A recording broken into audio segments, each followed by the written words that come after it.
teman-teman semua, balik lagi di Kavia News. Kita masih bahas kasus Subang. Di sini lagi marak-maraknya tentang Pak Hakim Eman Sulaiman yang naik daun, juga Peggy juga ya teman-teman, karena kasus ini juga. Walaupun banyak ya menentang gitu kan ya, Pak Hakim Eman Sulaiman ini gitu kan ya.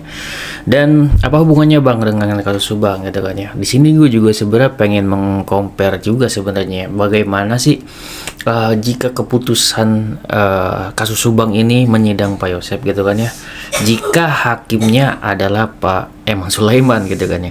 Melihat fakta persidangan seperti ini, apakah Pak Eman Sulaiman akan membebaskan Pak Yosep gitu kan ya, atau menghukum Pak Yosep gitu kan ya. Apalagi nanti juga ada persidangan Bumin Atiki dan Abi gitu kan ya. Gue berharapnya ya Pak Eman Sulaiman bisa menjadi hakimnya ya, tapi kita juga nggak tahu ya apakah hakimnya akan dipilih hakim lain gitu kan ya, atau hakim yang menyidangkan Pak Yosep gitu ya teman-teman. Jadi satu paket gitu diterusin gitu kan ya, sambung gitu kan ya, kasusnya masih nyambung. Tapi kalau menurut gue sih masih nyambung gitu kan ya. Namun gue juga tidak menutup kemungkinan ya, walaupun ada harapan juga mungkin kenapa nggak Pak Hakim Eman Sulaiman yang menyidangkan gitu kan ya. Apakah ada kemungkinan untuk bebas atau enggak kan kayak gitu. Karena di sini kita melihat juga ya, tidak menutup kemungkinan memang ada kurangnya bukti gitu kan ya, dari penghilangan bukti dari para OJ. Sangat kita tidak pungkiri ada bukti-bukti yang hilang gitu kan ya, dan bukti-bukti yang benar-benar yang kita cari adalah CCTV, namun benar-benar sudah disabotase oleh OJ gitu ya teman-teman. Gue pengen tahu gitu ya pemikiran dari Pak Eman Sulaiman seperti apa untuk menanggapi kasus ini gitu kan ya. Andai saja mungkin dari teman-teman semua atau YouTubers banget yang bisa mungkin mewawancari Pak Eman Sulaiman atau seperti apa, itu bagus juga ya teman-teman. Kemarin gue lihat juga Pak Dede ya, ada Pak Dede yang mewawancarai kuasa hukum Peggy ya, Pak Tony gitu kan ya. Itu sebenarnya tuh bagus juga tuh untuk Pak Dede menanyakan juga tentang kasus Subang seperti apa gitu kan. Lebih bagus lagi kalau bisa mewawancarai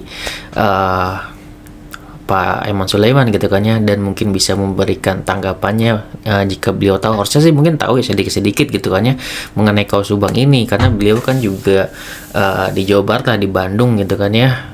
Ini kan yang megang kasus Subang ini juga kan dari Polda Jabar ya, sedikitnya harusnya beliau tahu ya tentang kasus Subang ya teman-teman. Dan di situ gue agak penasaran juga bagaimana sih tanggapan Pak Eman Sulaiman mengenai kasus Subang ini gitu kan ya. Apakah misalkan ya, ini kan gue ngobrol aja gitu kan ya dari sudut pandang Pak Eman Sulaiman, apakah kalau misalkan di kasus Pak Yosep lah dulu ya, sebelum membahas Bumin Atiki dan Abi, kita ke Pak Yosep dulu gitu kan ya. Apakah kalau hakimnya Pak Eman Sulaiman, apakah Pak Eman Sulaiman akan membahas tuntas tentang DNA asing gitu kan ya. Kalau untuk yang hakim Subang ini kan sekarang ini, itu juga gue sangat menghargai dan bagus banget sih ya pola pikirnya, dan juga sangat tajam pertanyaannya di situ. Apakah pola pikir dari hakim yang sekarang ini yang menangani kasus Subang, apakah pemikirannya sama dengan Pak Eman Sulaiman gitu ya teman-teman. Terus apakah akan memutuskan Pak Yosep ini bersalah atau enggak gitu kalau misalkan yang megang Pak Eman Sulaiman.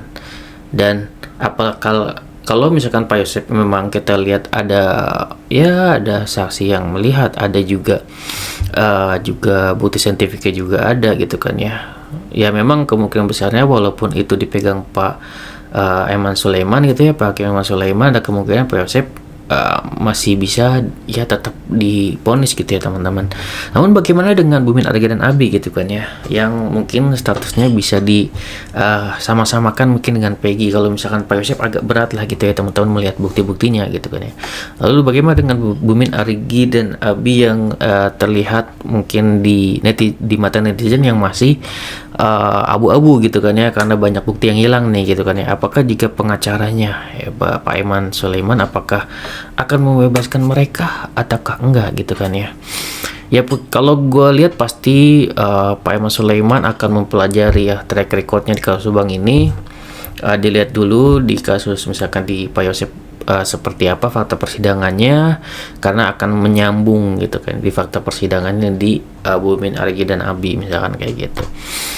Terus ya di situ akan dilihat fakta persidangannya. Di sini kan gue lihat ya di persidangan Peggy itu sangat objektif, dan juga fakta persidangannya benar-benar Pak Eman Sulaiman berdasarkan data gitu, tidak memihak ya. Sebagai hakim kan ada di tengah, sewajarnya juga mungkin ada di kasus Subang gitu, posisi hakim ada di tengah. Kalau misalkan ada fakta-fakta persidangan yang benar-benar saintifiknya ada, dan kemungkinan besarnya saksinya benar-benar kuat untuk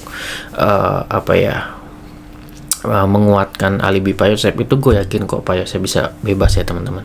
Sama halnya dengan Bumin, Argi dan Abi juga, kalau misalkan alibinya kuat gitu kan ya, gue yakin juga pasti bisa bebas gitu ya, siapapun hakimnya ya. Apalagi di sini Pak Eman Sulaiman sudah, menurut gue ya, dengan dibebaskannya Peggy kemarin tuh membuktikan bahwasanya di sini Pak Eman Sulaiman ini tidak takut akan apapun ya, benar-benar sesuai pernyataannya, beliau tidak ada kepentingan apapun gitu kan ya. Beliau tidak bertindak untuk berat gitu kan ya di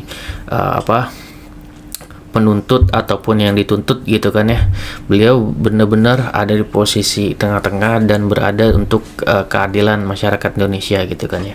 Jadi memang semua hakim gue yakin untuk seperti itu ya teman-teman. Dan bagaimana kita lihat juga nih gitu kan ya,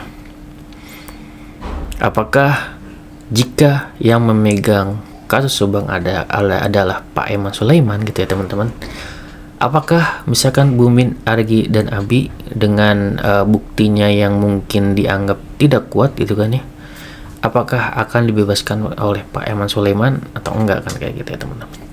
Namun kalau misalkan kalau gue lihat ya teman-teman, ya berdasarkan mungkin persidangan sebelumnya, kemungkinan besarnya ya sidangnya akan dilanjutkan dengan hakim yang sama, karena ini masih kelanjutannya ya teman-teman, masih dipegang dengan hakim yang sama, mana masih satu kasus gitu ya teman-teman.